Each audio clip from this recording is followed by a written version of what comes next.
Hello दोस्तों, आप सबका स्वागत है मेरे चैनल पवन बायो क्लासेस में।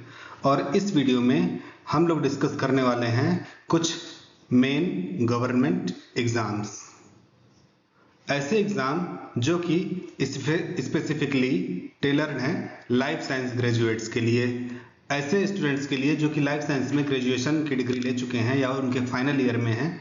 उनके लिए क्या क्या ऐसे मेन एग्ज़ाम्स हैं जो कि गवर्नमेंट जॉब दिलाते हैं, उनके बारे में हम लोग इस वीडियो में डिस्कस करेंगे। हम लोग डिस्कस करेंगे एलिजिबिलिटी क्राइटेरिया, ऐसी क्या क्या क्राइटेरिया हैं जो एक कैंडिडेट को, एक स्टूडेंट को एलिजिबल बनाती हैं उन एग्ज़ाम्स के लिए। दूसरा, फ्रीक्वेंसी, वो साल में एक बार होते हैं, 2 बार होते हैं, कितनी बार होते हैं। तीसरा, उनका टिपिकल शेड्यूल, कब होते हैं, मेनली किस महीने में होते हैं, उनका कोई फिक्स शेड्यूल है या नहीं। इन सारी चीज़ों के बारे में हम लोग इस वीडियो में डिस्कस करेंगे। ये वीडियो इंपॉर्टेंट है किन लोगों के लिए, खास करके उन लोगों के लिए जो कि अपने अंडर ग्रेजुएशन के फाइनल ईयर में हैं, यानी कि जिनका ग्रेजुएशन के फाइनल ईयर में है उनके लिए, और जो लाइफ साइंस की डिग्री लेने वाले हैं, यानी कि लाइफ साइंस का कोई भी ब्रांच हो, चाहे वो बायोटेक हो, माइक्रोबायोलॉजी हो, बायोकेमिस्ट्री हो, किसी भी स्ट्रीम में अगर आप अपना कोई भी ग्रेजुएशन कर रहे हैं, बीएससी कर रहे हैं या बीटेक कर रहे हैं, तो अगर आप उसके फाइनल ईयर में हैं तो आपके लिए क्या क्या एग्जाम्स हैं, उनके लिए आप इस वीडियो को ध्यान से देखिए। दूसरा, ऐसे ग्रेजुएट्स जो कि रिसेंटली उनको डिग्री मिली है ग्रेजुएशन की, और ऐसे पेरेंट्स एंड गार्जियंस जिनके बच्चे लाइफ साइंस के स्टूडेंट्स हैं, ठीक है, and they are seeking information on career opportunities, यानी कि वो करियर अपॉर्चुनिटीज को लेकर के इंफॉर्मेशन देख रहे हैं कि क्या क्या करियर अपॉर्चुनिटीज हो सकती हैं। ऐसे लोगों के लिए यह वीडियो बहुत ही ज़्यादा ज़रूरी है। हमारा इस वीडियो का लर्निंग ऑब्जेक्टिव क्या है? सबसे पहले तो हम आइडेंटिफाई करेंगे अलग अलग गवर्नमेंट एग्जाम्स के बारे में, ऐसे एग्जाम्स जो कि सुटेबल हैं लाइफ साइंस के ग्रेजुएट्स के लिए। दूसरा, हम जानेंगे उनकी एलिजिबिलिटी क्राइटेरिया क्या है और स्पेसिफिकली वो एग्जाम लाइफ साइंस के स्टूडेंट्स के लिए हैं या नहीं। उसके बाद हम जानेंगे अदर करियर अपॉर्चुनिटीज, और क्या क्या करियर अपॉर्चुनिटीज हैं जो कि स्पेसिफिकली गवर्नमेंट सेक्टर में है, खास करके लाइफ साइंस के ग्रेजुएट्स के लिए। और जो हमारे ऑडियंस हैं वो फैमिलियराइज होंगी, वो और ज़्यादा जानेंगी उनकी फ्रीक्वेंसी के बारे में और जो उनका टिपिकल शेड्यूल है उनके बारे में। तो सबसे पहला जो एग्ज़ाम है ऑल ओवर इंडिया का, सबसे कहा जाए तो सबसे टफ एग्ज़ाम में से एक, वो है हमारा यूपीएससी सिविल सर्विसेज एग्जामिनेशन, जिसकी सक्सेस रेट केवल 0.11 से 0.12 तक होती है। मींस 10,000 बच्चों में से मेनली 11 या 12 बच्चे ही क्वालिफाई कर पाते हैं फाइनली इस एग्ज़ाम को। यह एग्ज़ाम इतना टफ होता है। इसे कंडक्ट कराती है हमारी यूनियन पब्लिक सर्विस कमीशन, और इसके लिए आप किसी भी स्ट्रीम में, अगर आपके पास बैचलर डिग्री है, फिर चाहे वो लाइफ साइंस में हो स्पेसिफिकली या फिर कोई और स्ट्रीम में हो, तो आप एलिजिबल हो। और क्या क्या पोजीशन आपको मिलती हैं, मेनली आपको आईएएस, आईएफएस, आईपीएस और अदर जो सेंट्रल सर्विसेज होती हैं उस पर आपकी रिक्रूटमेंट होती है। इनकी फ्रीक्वेंसी जो होती है एनुअल होती है, यानी कि साल में ये एक बार कंडक्ट कराए जाते हैं। और ये एग्जाम मेनली 3 चरणों में होते हैं, prelims, mains and interview. Prelims हमारा जो होता है वो जून में होता है, मेंस हमारा होता है सितंबर में होता है, और इंटरव्यू मेनली मार्च से लेकर के मई के महीने में होता है। बात करें अगले एग्जाम की, तो वो है हमारा एसएससी सीजीएल।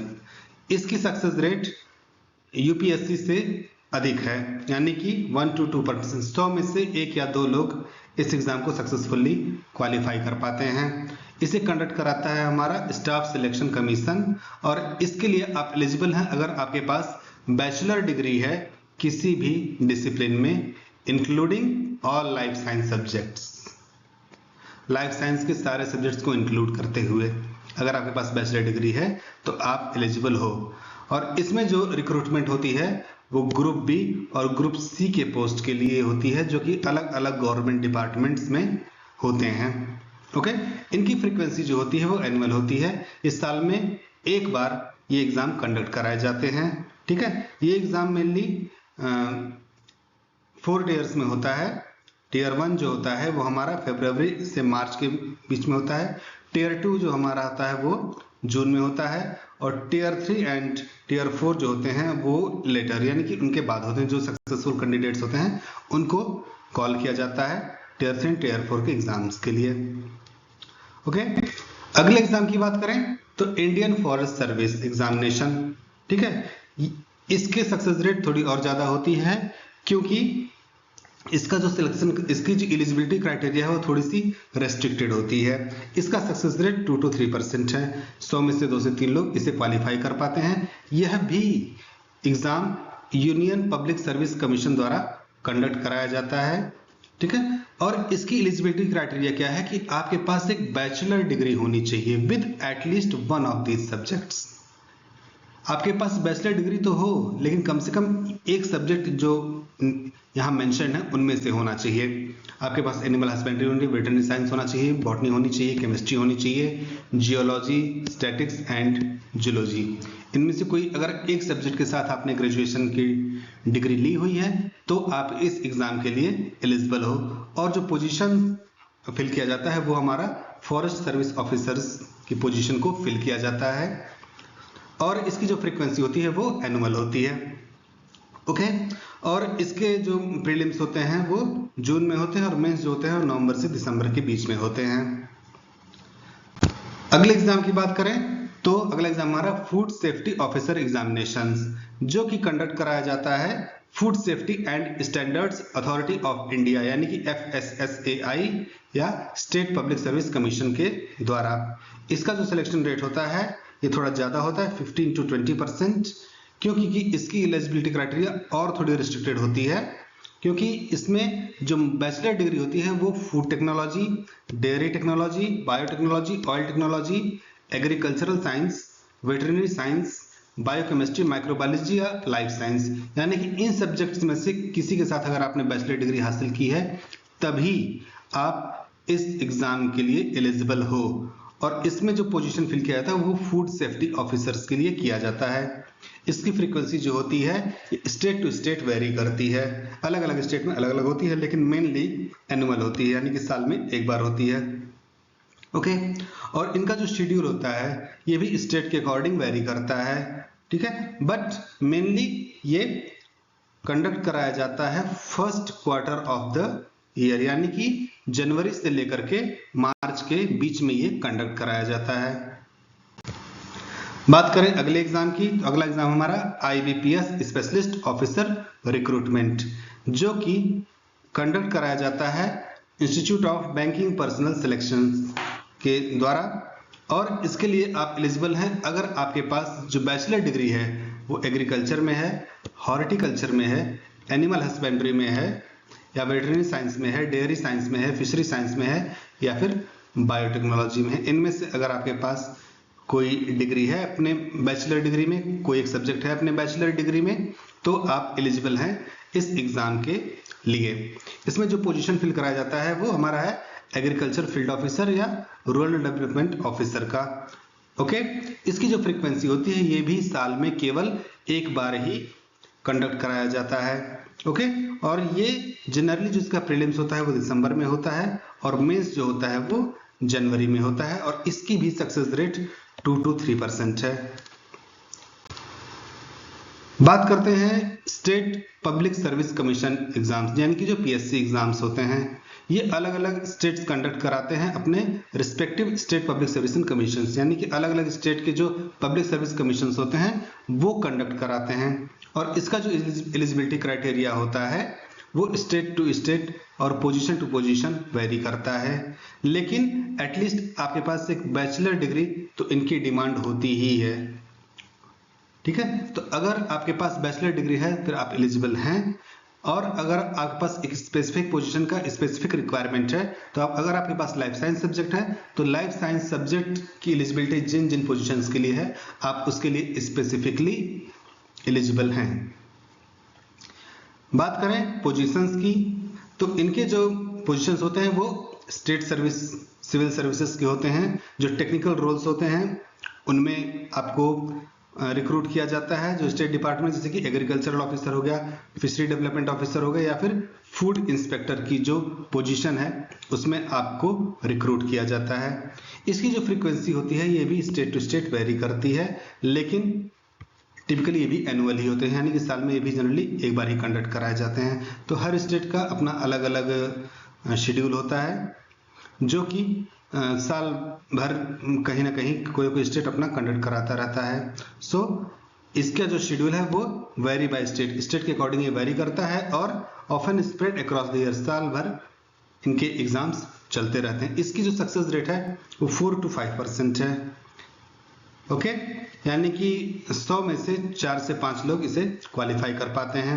एक चीज यहाँ पर बहुत खास ध्यान देने वाली बात है दोस्तों, कि each state had is own PSC, her state का अपना पब्लिक सर्विस कमीशन अलग अलग होता है। ठीक है, जैसे Kerala public service commission, Tamil Nadu public service commission, Uttar Pradesh public service commission, Maharashtra public service commission, West Bengal public service commission, Uttar Pradesh public service commission, Uttarakhand public service commission, और हर स्टेट का समझ लीजिए कि अपना पब्लिक सर्विस कमीशन अलग है। So we have to check, हमें रेगुलरली चेक करना पड़ेगा हमारे जो स्टेट पीएससी की वेबसाइट्स हैं और उनकी जो स्पेसिफिक डिटेल्स हैं हमें रेगुलरली चेक करती रहनी चाहिए ऐसे एग्जाम्स की प्रिपरेशन करने वाले बच्चों को।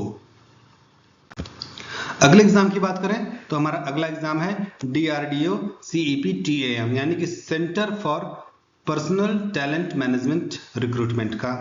ओके, इसकी जो सक्सेस रेट है ये 5 to 6% है और इसे कंडक्ट कराता है हमारा DRDO, यानी कि defence research and development organisation. एक बहुत ही रिप्यूटेड एंड रिनोड ऑर्गेनाइजेशन है हमारे इंडिया का।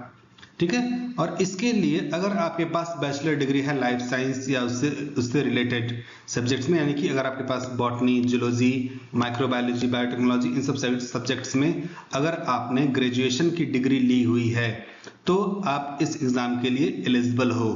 और इस एग्जाम को क्वालिफाई करने के बाद जो रिक्रूटमेंट होती है वो टेक्निकल असिस्टेंट की होती है या टेक्नीशियन की होती है। ठीक है, एज पर वैकेंसी इनकी फ्रीक्वेंसी होती रहती है, यानी कि ये हर 1 या 2 साल में एक बार कराते ही रहते हैं। जैसे जैसे वैकेंसी आती रहती है वैसे वैसे ये एग्जाम्स कराते रहते हैं। इनका कोई fix schedule, fix time table नहीं होता। Okay, announced as per requirement and no fix schedule. अगले एग्जाम की बात करें तो अगला है हमारा इसरो टेक्नीशियन बी या technical assistant recruitment exam. Okay, ये कंडक्ट कराता है हमारा इसरो, यानी कि इंडियन स्पेस रिसर्च ऑर्गेनाइजेशन। ये भी DRDO की तरह ही हमारे इंडिया का एक बहुत ही रिप्यूटेड ऑर्गेनाइजेशन है। और इसके लिए अगर आपके पास BSc डिग्री है माइक्रोबायोलॉजी में, बायोकेमिस्ट्री में या फिर बायोलॉजी में, उसके सब्जेक्ट्स में, तो आप एलिजिबल हो। पोजीशन जो फिल की जाती है इसकी, हमारी टेक्नीशियन बी की पोजीशन या फिर टेक्निकल असिस्टेंट की पोजीशन को फिल किया जाता है।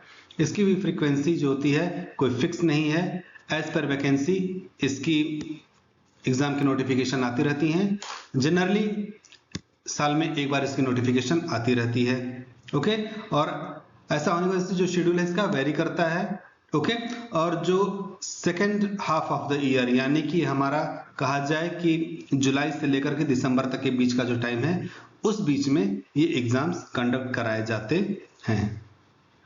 ठीक है, इनका भी जो सक्सेस रेट होता है वो 1 to 2% ही है, क्योंकि इसमें भी कंपटीशन काफी ज्यादा होता है, क्योंकि इसरो खुद अपने आप में इतनी हाईली रिप्यूटेड ऑर्गेनाइजेशन है कि ज्यादा से ज्यादा कैंडिडेट इसके मेंबर होना चाहते हैं, इसके पार्ट बनना चाहते हैं।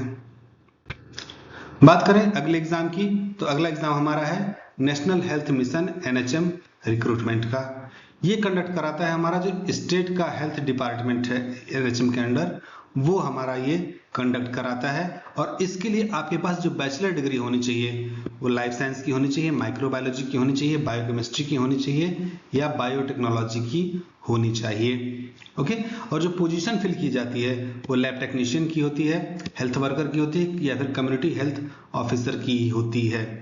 फ्रीक्वेंसी यानी कि ये वेरी करता है स्टेट टू स्टेट। स्टेट के अकॉर्डिंग ये वेरी करता है, जैसे वैकेंसी आती रहती है ये लोग अपने वैकेंसी निकालते रहते हैं, अपना नोटिफिकेशन निकालते रहते हैं, रिक्रूटमेंट करते रहते हैं, एग्जाम कंडक्ट कराते रहते हैं। ओके, इसकी जो सक्सेस रेट है 2 to 5% है और ये साल भर में थ्रू आउट द ईयर इनका रिक्रूटमेंट चलता रहता है। बात करें अगले एग्जाम की, तो अगला एग्जाम है हमारा NABARD ग्रेड ए ऑफिसर का, ठीक है, जो कि कंडक्ट कराता है कि national bank for agriculture and rural development, short form of NABARD। Eligibility है इसके लिए कि अगर आपके पास बैचलर डिग्री है लाइफ साइंस के सब्जेक्ट्स में, मेनली हमारा जो एग्रीकल्चर साइंस है उसमें, या फिर एनिमल हस्बेंड्री है उसमें, या फिर जो फिशरी साइंस है उसमें, या हॉर्टिकल्चर, और आपके पास मेनली 60% मार्क्स होने चाहिए। मीन्स अगर आप फर्स्ट डिवीजन पास हैं और आपके पास बैचलर डिग्री है इन सारे सब्जेक्ट्स में, तो आप इस एग्जाम के लिए एलिजिबल हैं। जो पोजीशन फिल की जाती है वो है हमारी ग्रेड ए ऑफिसर, अलग अलग डिपार्टमेंट्स में। ओके, ये साल भर में एक बार कंडक्ट कराया जाता है। इसका जो शेड्यूल होता है, मई में इसका प्रीलिम्स होती हैं और जून में इसके मेंस हो जाते हैं। ग्रेड ए ऑफिसर यानी कि एक हाईली रिप्यूटेड पोजीशन होने की वजह से यहाँ पर भी हमारा कंपटीशन काफी टफ होता है, जिसकी वजह से जो सक्सेस रेट है वो 0.5 to 1% होती है। बात करते हैं अगले एग्जाम की, that is zoological survey of India, ZSI recruitment. ये कंडक्ट कराता है जो इंडिया का जूलॉजिकल सर्वे ऑफ इंडिया है वो कंडक्ट कराती है। अगर आपके पास बैचलर डिग्री है किसमें, जूलॉजी में, अगर आपने BSc जूलॉजी किया हुआ है तो आप इस एग्जाम के लिए एलिजिबल हो। पोजीशन जो फिल की जाती है वो है जूनियर जूलॉजिकल असिस्टेंट की, और इसकी जो फ्रीक्वेंसी होती है ये एज पर वैकेंसी, यानी कि जैसे इसकी वैकेंसी होती है वैसे इसकी फ्रीक्वेंसी होती है, और वैसे ही नोटिफिकेशन निकाल के हम एग्जाम कंडक्ट कराया जाता है। टिपिकली एवरी 2 to 3 ईयर, हर 2 से 3 साल में एक बार जनरली ये एग्जाम लोग कंडक्ट कराते हैं, लेकिन ऐसा कोई फिक्स रूल इसका नहीं है। जो जब इसकी वैकेंसी आती है तो इसके रिक्वायरमेंट अनाउंस की जाती है और कोई इसका फिक्स शेड्यूल नहीं है। इसका सक्सेस रेट भी कोई ऐसा फिक्स नहीं है, बट जनरली 2 to 5% ही लोग मानते हैं कि बिकॉज BSc जूलॉजी एक बहुत ही कॉमन सब्जेक्ट है जो कि जनरली साइंस के बच्चे 12th बायोलॉजी करने वाले बच्चे अपना जूलॉजी और बॉटनी सब्जेक्ट कवर करते हैं। इसी एग्जाम की तरह अगला हमारा एग्जाम है बॉटनिकल सर्वे ऑफ इंडिया यानी कि BSI रिक्रूटमेंट, ठीक है, और इसे कंडक्ट कराता है हमारा बॉटनिकल सर्वे ऑफ इंडिया। अगर आपके पास बॉटनी में बैचलर डिग्री है तो आप इस एग्जाम के लिए एलिजिबल हो, और आपकी जो पोजीशन होगी वो होगी जूनियर बॉटनिकल असिस्टेंट की। ओके, और इसका भी कोई फिक्स शेड्यूल नहीं होता है, जैसे जैसे हमारी रिक्वायरमेंट होती है वैसे ही इस एग्जाम के नोटिफिकेशंस अनाउंस किए जाते हैं और ये एग्जाम कंडक्ट कराए जाते हैं। जनरली हर 2 से 3 साल में ये एग्जाम कंडक्ट कराए जाते हैं, और जूलॉजिकल सर्वे ऑफ इंडिया की तरह इसका भी जो सक्सेस रेट है वो 2 to 5% ही है। अगले एग्जाम्स की बात करें तो अगला जो हमारा एग्जाम है वो है नेशनल बायोडायवर्सिटी अथॉरिटी रिक्रूटमेंट, और ये कंडक्ट कराया जाता है नेशनल बायोडायवर्सिटी अथॉरिटी के द्वारा। इसकी एलिजिबिलिटी यही है कि अगर आपके पास बैचलर डिग्री है चाहे बॉटनी में, जूलॉजी में, या फिर इन्वायरमेंटल साइंस में या बायोटेक्नोलॉजी में, तो आप इसके लिए एलिजिबल हैं। पोजीशन जो होती है ये JRF की होती है या फिर प्रोजेक्ट असिस्टेंट की होती है। ओके, और जैसे इसकी रिक्वायरमेंट है इसकी भी कोई फिक्स फ्रीक्वेंसी नहीं है, एज पर रिक्वायरमेंट ये रिक्रूटमेंट होता है, ठीक है। और जैसे हमारे पास प्रोजेक्ट की वैकेंसी है, मैंने कहा कि ये प्रोजेक्ट असिस्टेंट के तौर पे आपके रिक्रूटमेंट कराते हैं, तो जैसे जैसे प्रोजेक्ट्स इनके फ्लोट होते रहते हैं ये लोग अपना रिक्रूटमेंट कराते रहते हैं, इसलिए इनका recruitment through out the year चलता है। और इसका जो सक्सेस रेट है वो भी कोई फिक्स नहीं है, बट इन जनरल 2 to 5% इसे माना गया है। अगला एग्जाम है हमारा सेंट्रल पॉल्यूशन कंट्रोल बोर्ड यानी कि CPCB रिक्रूटमेंट।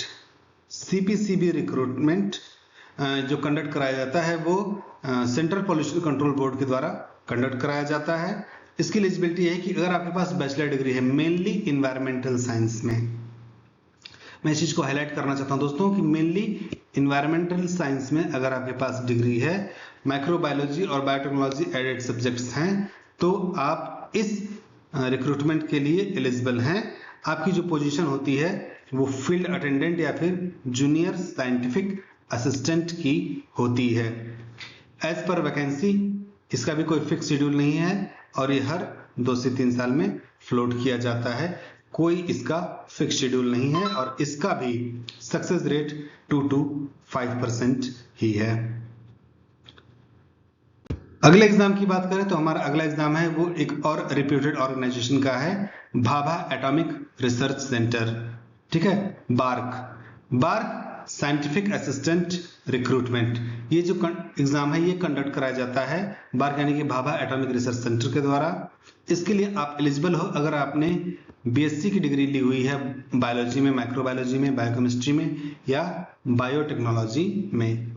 इसकी जो पोजीशन होती है वो साइंटिफिक असिस्टेंट की पोजीशन होती है और फ्रीक्वेंसी जो होती है ये एज पर वैकेंसी, यानी कि जैसे हमारे पास वैकेंसीज होती हैं इसकी भी नोटिफिकेशंस आती हैं और फिर इसके भी एग्जाम्स का रिक्वायरमेंट के जो होता है वो फिल किया जाता है और ये टिपिकली एनुअल होता है, यानी कि जनरली साल में एक बार इसे कंडक्ट कराया जाता है।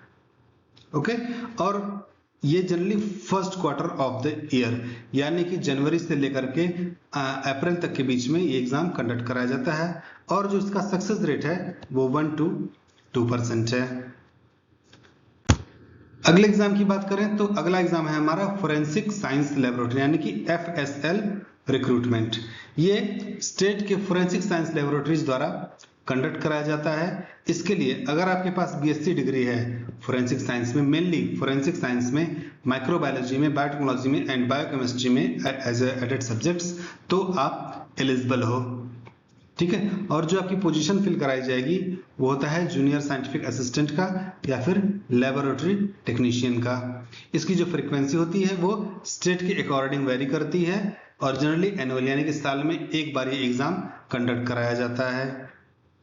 ओके, स्टेट बाय स्टेट इसका शेड्यूल वेरी करता है। जनरली कंडक्ट कराया जाता है second half of the year यानी कि जुलाई से लेकर के दिसंबर के बीच में ये एग्जाम कंडक्ट कराया जाता है। इसका भी जो सक्सेस रेट है वो 2 to 5% है। अगले एग्जाम की बात करें तो अगला है wild life institute of India recruitment. ये कंडक्ट कराया जाता है हमारा wild life institute of India से। इसके लिए अगर आपके पास जूलॉजी, वाइल्ड लाइफ साइंस या एनवायरमेंटल साइंस में एक बैचलर डिग्री है तो आप इसके लिए एलिजिबल हैं। आपकी जो पोजीशन होती है वो रिसर्च बायोलॉजिस्ट या फिर फील्ड असिस्टेंट की पोजीशन होती है और एज पर प्रोजेक्ट रिक्रूटमेंट इसकी फ्रीक्वेंसी कहें कि जैसे जैसे प्रोजेक्ट की रिक्वायरमेंट होती है वैसे वैसे इसकी रिक्रूटमेंट होती रहती है। तो इनका कोई फिक्स्ड फ्रीक्वेंसी नहीं है कि साल में एक बार, 2 साल में एक बार या 3 साल में एक बार होती है, ऐसा कोई फिक्स इनका फ्रीक्वेंसी नहीं है। बात करें शेड्यूल की तो इसकी रिक्रूटमेंट जो होती है वो थ्रू आउट द ईयर चलती रहती है और कभी भी किसी भी महीने में ये किया जाता है। जैसे जैसे हमारे प्रोजेक्ट की रिक्वायरमेंट होती है वैसे वैसे हम इस चीज को, इस पोजीशन को फिल करने के लिए एक एग्जाम कंडक्ट कराया जाता है और इसका जो सक्सेस रेट है वो 2 to 5% है इसका भी। अगले एग्जाम की बात करें तो ICAR यानी कि Indian council of agricultural research के टेक्नीशियन रिक्रूटमेंट, ये कंडक्ट कराया जाता है ICAR Indian council of agriculture research Delhi के द्वारा।